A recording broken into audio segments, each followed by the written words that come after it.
Bueno, como ya le he informado, esta mañana Omar García Harfuch dio a conocer en la conferencia mañanera en Palacio Nacional las líneas generales de la Estrategia Nacional de Seguridad y vamos a comentarlo con Eduardo Guerrero, experto en el tema. ¿Cómo estás, Eduardo? Buenos días.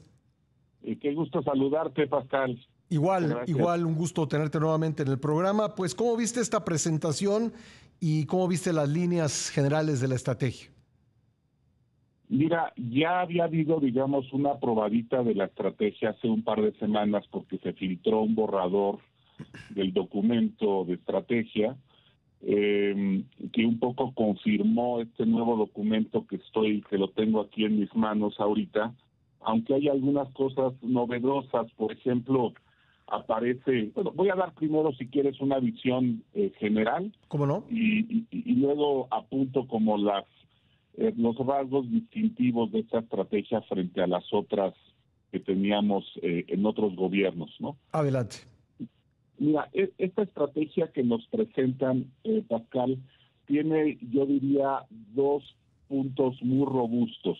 Uno tiene que ver con el énfasis en la inteligencia para realizar operativos contra los grupos más violentos, y lo que se propone es, digamos, de alguna manera fusionar la inteligencia que generan tanto los militares como los civiles, como las agencias financieras.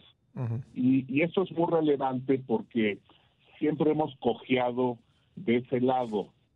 Hay muy poca inteligencia en México. Nuestras agencias no han podido penetrar a las organizaciones criminales y generalmente andamos a ciegas. Además, en esto siempre andan peleando los militares con los civiles. Las agencias financieras nunca quieren compartir la información con las agencias más políticas, digamos, y eso genera una fragmentación de los datos y de la información que tiene como consecuencia pues una gran ineficacia en el desempeño de nuestras fuerzas militares y policiales, ¿no? Entonces, eso es un muy buen punto, el énfasis en la inteligencia, y muy esperanzador. Por otro lado, está un énfasis también novedoso, interesante, en judicializar los casos.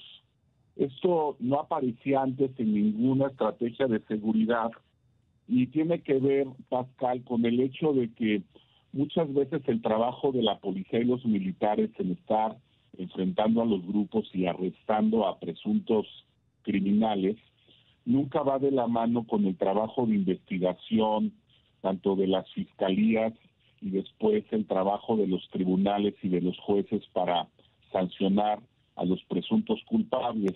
Y entonces todas estas personas que son arrestadas terminan siendo liberadas pocas semanas después de sus detenciones. Uh-huh. Con esta propuesta que nos ponen en la mesa, un poco lo que nos dicen, Pascal, es que van a trabajar muy de la mano las agencias militares y policiales que arrestan con los ministerios públicos y con los jueces, que son los que terminan, digamos, sancionando o liberando a los presuntos culpables.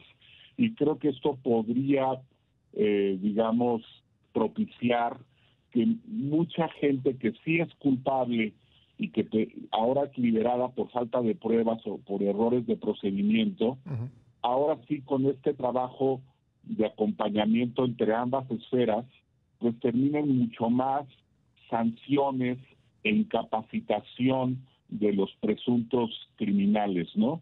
Y creo que esas también son buenas noticias, ¿no?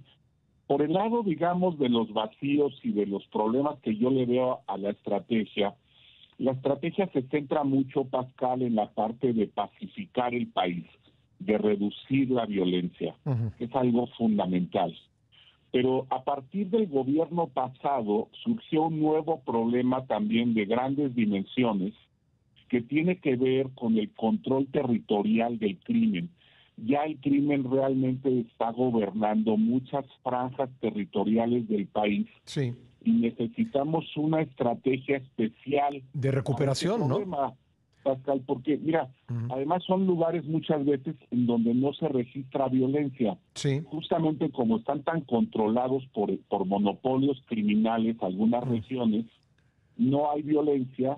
Y eso no quiere decir que no debamos hacer nada ahí, pues debemos arrebatarle el control a los criminales de esas zonas donde cobran diversos impuestos criminales, controlan el transporte público, Sí. están ahí con muchos giros negros de trata de personas, de tráfico de migrantes, incluso llegan a colocar casetas de viaje para transporte de carga o de pasajeros, Sí. que son también obra del crimen. Entonces, todo eso que tiene que ver con el control territorial del crimen debe también atenderse, Sí. y ojalá podamos tener una estrategia sobre este nuevo problema que te comento también en el corto plazo. Ojalá el gobierno también lo contemple dentro de su gran estrategia de seguridad, Pascal. Pues te agradezco mucho, Eduardo, este primer vistazo, que eso pretendíamos tener de tu parte, y es muy importante lo que nos acabas de